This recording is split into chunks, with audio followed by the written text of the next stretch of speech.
আজ তো রবিবার, শানুর ছুটি, ঘরে আছে। আর কাল তো বন্ধুদের পাড়ায় পুজো ছিল, তো সেখান থেকে বাড়ি এসেছে রাত 3টের সময়। তারপরে ঘুমিয়েছে। আর আজকে সকালবেলা ওর ঘুমই ভাঙতে চাইছিল না।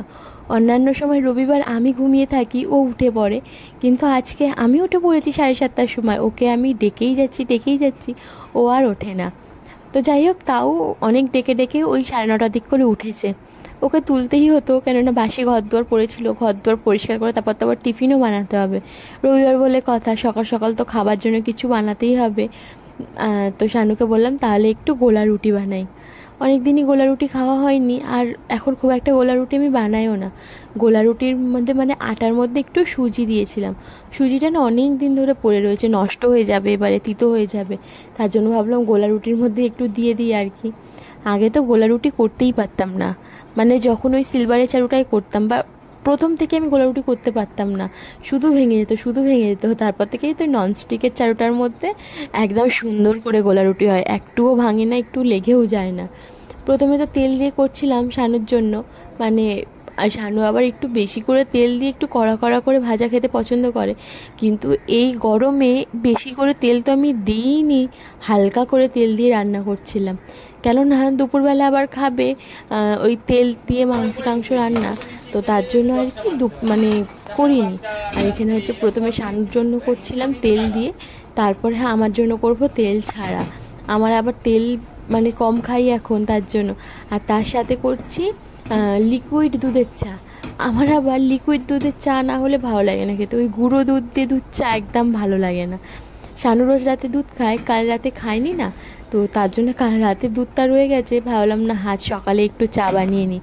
এমনিতেই তো চা খাই না, মাঝে মধ্যে খাই, আর তার মধ্যে দুধ চা হলে খাই। শুধু আটার গোলা রুটি তো একটু লাল লাল হয়ে গেছে, দেখতে মনে হচ্ছে যেন পুড়ে পুড়ে গেছে। তো এখানে গোলা রুটিটা হয়ে গেছে, একটু সাজিয়ে নিলাম আর একটু চাও সাজিয়ে নিলাম থালায়। সকালে টিফিনটা তো খাওয়া হলো, শানু গেল এখন বাজার করতে।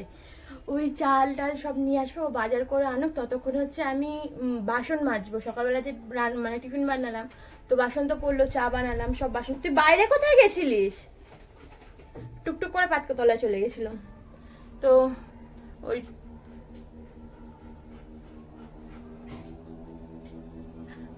তো ওই হচ্ছে বাসন টাসনগুলো আগে মেজে নিই, তারপর শানু এলে জামা কাপড় ভিজাবো। শার্পেও নেই, শার্পে আনতে গেছে, মানে শার্পেও আনতে গেছে। শার্পে টার্পে আনলে তারপরে একবার জামা কাপড় ভিজাবো আর রান্না বান্না বসাবো। আগে যাই বাসনটাকে ধুয়ে নিই। এইখানে শুয়ে আছে, ওই ঘরে পাখা চললে এই ঘরে এসে শোবে, এই ঘরে পাখা চালালে ওই ঘরে গিয়ে শোবে। ওর মাথা একদম খারাপ। আর হচ্ছে বাসন টাসনগুলো সব রান্নাঘরে বের করা, এই রান্নাঘরে বলছি, বাইরে পাতকতলে এই যে বাসনগুলো বের করে জল ঢেলে রেখে দিয়েছি। মানে ওই আটারটা জল দিয়ে রেখেছি, এগুলো ভিজুক, তারপরে হচ্ছে আমি ধোবো এখন। আমি তো এদিকে হচ্ছে বাসন টাসনগুলো মেজে নিলাম।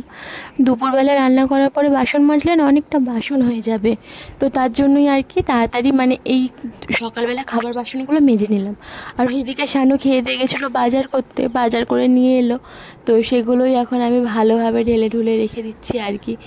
মুড়ি, ছাতু, চানাচুর, আবার এই সপ্তাহে চানাচুর আনতে বলেছিলাম আমি। আরে আমি তো খেয়ে নিই, মানে চানাচুর না আনলে কী হয় বলো তো, শানু যে রোজ সন্ধেবেলা মুড়ি খায় না, ওর অসুবিধা হয়েছে চানাচুর ছাড়া।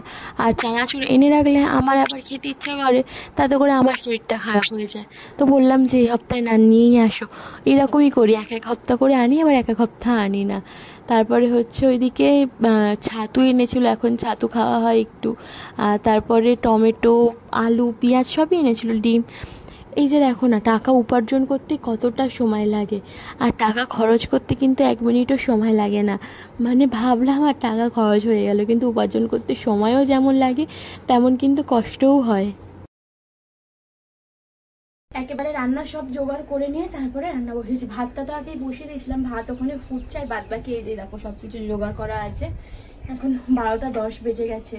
এবারে হচ্ছে ঝটপট করে রান্নাটা করব। আর তারপরেও প্রচুর কাজ আছে, অনেক জামা প্যান্ট ভিজিয়েছি, আজকে ঘর মোছাও হয়নি সকালবেলা। তো সব কিছুই আস্তে আস্তে করতে হবে। জোগাড় যেহেতু হয়ে গেছে, রান্নাটা তাড়াতাড়ি হয়ে যাবে আর কি। আর দাঁড়াও ব্যাক ক্যামেরা দেখাই তোমাদের কী কী জোগাড় করেছি। লাল শাক ভাজা করবো। লাল শাক এখানে কেটে ধুয়ে এনেছি, বাইরে দিয়ে কলে জল এসে গেছিলো। আর এখানে মাংসের জন্য আলু, টমেটো, পেঁয়াজ কেটে নিয়েছি। আর শাক ভাজার জন্য রসুন আর লঙ্কা, ব্যাস হয়ে গেছে।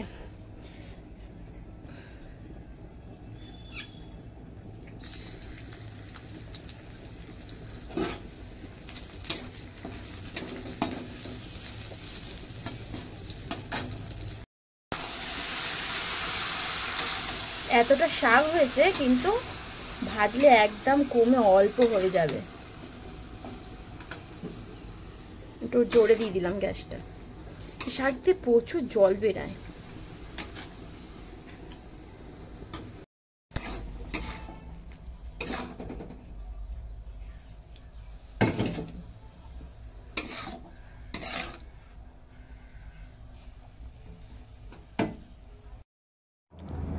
মাংসটা কষিয়ে দিয়ে আলু দিয়ে জল দিয়ে এসেছি, আস্তে দিয়ে এসেছি যাতে আলুগুলো সিদ্ধ হয়ে যায়। আর ওইদিকে হচ্ছে একটু আমের চাটনি বসিয়েছি, দুটোই গ্যাস আস্তে দেওয়া আছে। সময় হয়ে যাচ্ছে, 1টা বেজে গেছে। আর এই রবিবারটা একটু দেরি হয়ে যায় আমার স্নান কাজবাজ করতে, মানে ঘরের সমস্ত কাজবাজ মিটিয়ে স্নান করি না, তার জন্য একটু দেরি হয়ে যায়। তো জামা কাপড়গুলো ভিজিয়েছিলাম সেই সকালবেলা, ভাবলাম ওগুলো তো এখন আস্তে দেওয়া আছে, এই ফাঁকে না জামা কাপড়গুলো কেচে নিই। আর এমনি জামা কাপড় আমি বেশি আঁচার মেরে মেরে কাচতে পারি না, জানো তো, আমার যেন হাতে প্রচণ্ড লাগে। তার জন্য আমি অনেকক্ষণ আগে থেকে ভিজিয়ে রেখে দিই। কিন্তু এইগুলো যেহেতু শানুর কাজের জামা কাপড়, মানে এই জামা কাপড়গুলো পরেও কাজ করে, আর তার মধ্যে আছে ভারী ভারী জিন্সের প্যান্ট, তো এইগুলো একটু আচার দিয়ে না কাচলে না হয় না, জানো, নোংরা মানে নোংরা ছাড়তে চায় না। আর খুব একটা তো নোংরা হয়ও না, আমি সপ্তাহে 2-3 দিন করে কাচতেই থাকি, মাঝে মধ্যে রোজও হয়ে যায়। আর এই চাদরটা তো তুলে রেখে দিয়েছিলাম, চাদরটাও ভিজিয়ে দিয়েছি একেবারে। আর যা রোদ আছে সব কিন্তু শুকিয়ে যাবে। আজকে দুপুরে খাবার ভাত, আর তার সাথে অর্ধেক আলু সিদ্ধ দিয়েছি, কেননা আমার মাংস খেতে ভালো লাগে না। আর তার সাথে এখানে করেছি মাংস আলু দিয়ে, লাল শাক ভাজা, আর আছে এখানে আমের চাটনি। আজকে আমের চাটনি বানিয়েছি। আর এই হচ্ছে আজকে দুপুরে আমাদের খাবার। প্রত্যেক রবিবারে বেলা রান্না বান্না করে খেতে খেতে অনেক সময় লেগে যায়। আজকে হচ্ছে 2:30 বেজে গেছে। স্নান করে পুজোটা দিয়ে এবার হচ্ছে খাবার বাড়বো। কি গো, তোমার জন্য কম ভাত দেবো না বেশি?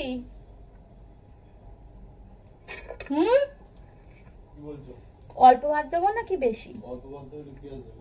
আমার পেঁয়াজ কাটতে হবে, তুমি খুব জ্বালাও।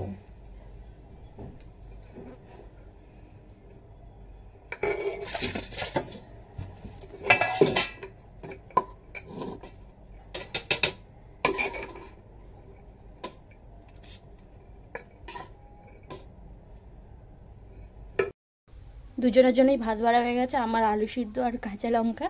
আর এই যে হচ্ছে শানুর তরকারিটা, একেবারে যখন খাবে তখনই পাতে দিয়ে দেবো। কাল বোনদের বাড়ি সত্যনারায়ণ পুজো, তো তার জন্য বলেছিল একটু আলপনা দিয়ে দিতে।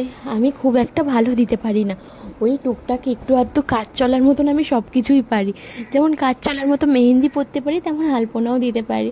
তো ওদের এই যে এটা ঠাকুর ঘর, এখানে আগে ঠাকুর থাকতো না, কিন্তু এখন হচ্ছে কাল পুজো হবে, তারপর থেকে এখানে ঠাকুর থাকবে। আমি ভাবলাম, ওকে জিজ্ঞাসা করছিলাম খড়িমাটির আলপনা দেবো নাকি ফেব্রিকের, ও বললো ফেব্রিকেরই দিয়ে দে, যেহেতু ও এইসব পারেই না একদম, তাতে করে অনেক দিন থেকে যাবে। আর ফেব্রিকের আলপনাগুলো না দিতে একটু মানে দেখতে খুব সুন্দর লাগে, যেন কালারগুলো খুব সুন্দর ফোটে, আর অনেকটা দিন থাকে না, ভালোই লাগে বেশ।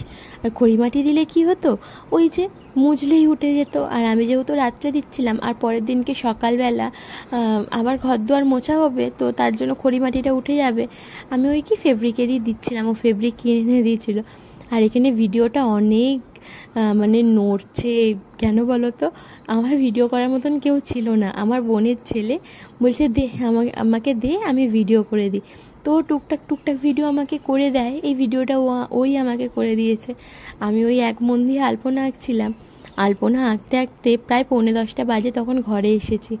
এখানে ঠাকুর ঘরের আলপনা, তারপরে ঠাকুর ঘরের চৌকাঠের আলপনা, ওদের দুটো ঘরের চৌকাঠ প্লাস বাইরের আলপনা, সবগুলো মিলিয়ে অনেকটাই টাইম লেগে গেছে। তো প্রত্যেকটা না ভিডিও আমি আর করতে পারিনি, কেননা আমি চাইছিলাম যে তাতে তাড়াতাড়ি হয়ে যায়, তাড়াতাড়ি করে বাড়ি যাই, এটাই আমি চাইছিলাম। মানে বাড়িতেও তো আমার ম্যাক্স আছে, গোপাল আছে, তো তাদেরকে তো খাওয়া মানে খেতে দিতে হবে, রাত্রির হয়ে যাচ্ছে। আর ম্যাক্স তো এমনি 9টার মধ্যে ওকে রাতে খেতে দিয়ে দিই। তো অনেক দেরি হয়ে যাচ্ছিলো বলে তার জন্য আর কি মানে তাড়াহুড়ো করছিলাম। ওইদিকে ঠাকুর ঘরের ওইগুলো করে সব থেকে শেষে আছে এখানে আমার বোনের ঘরটা। এটা আমার বোনের ঘর। তো ওর ঘরে আলপনাটা দিলেই আমার শেষ হয়ে যাবে, বাদবাকি সবই দেয়া হয়ে গেছে। তোমরা আলপনাগুলো দেখে আমাকে জানিও যে কেমন দিয়েছি আমি। হ্যাঁ জানি খুব একটা ভালো দিতে পারিনি, আমি জানি এটা যে আমি খুব একটা ভালো করতে পারি না, তবে সত্যি করে অল্পটুকুনি করতে পারি, মানে যেটুকুনি না জানলেই নয় সেটুকুনি পারি আমি। আজকে যদি আমার বাড়িতে পুজো হয় তখন আমাকে কাউকে বলতে হবে না যে আমার পুজোর এই কাজটা করে দেওয়ার জন্য, কেননা আমি সবটাই পারি অল্প অল্প করে। আমি ভিডিও শেষে প্রত্যেকটা আলপনার ডিজাইনের ক্লিপ আমি অ্যাড করে দিয়েছি। তো চলো তাহলে আজকের ভিডিওটা এখানেই শেষ হোক। দেখা হবে কাল নতুন একটা ব্লগের সাথে। আর তোমরা যারা যারা আমাকে ভালোবাসো, পছন্দ করো, আমার ভিডিও দেখতে পছন্দ করো, তারা কিন্তু অবশ্যই লাইক করো, কমেন্ট করে জানিও কেমন হলো। আর চ্যানেলটা কিন্তু সাবস্ক্রাইব করতে ভুলো না। তাহলে চলো সবাইকে টাটা, গুড নাইট, দেখা হবে নতুন ব্লগের সাথে। আর এই দেখো প্রত্যেকটা আলপনা আমি অ্যাড করে দিয়েছি এইখানে। কোন আলপনাটা সব থেকে বেশি ভালো হয়েছে তোমরা কিন্তু কমেন্ট করে জানিও। আর এই একদম লাস্টে যে পদ্ম ফুলের আলপনাটা দেখছো, এটা কিন্তু একদম বাইরের দরজার সামনে।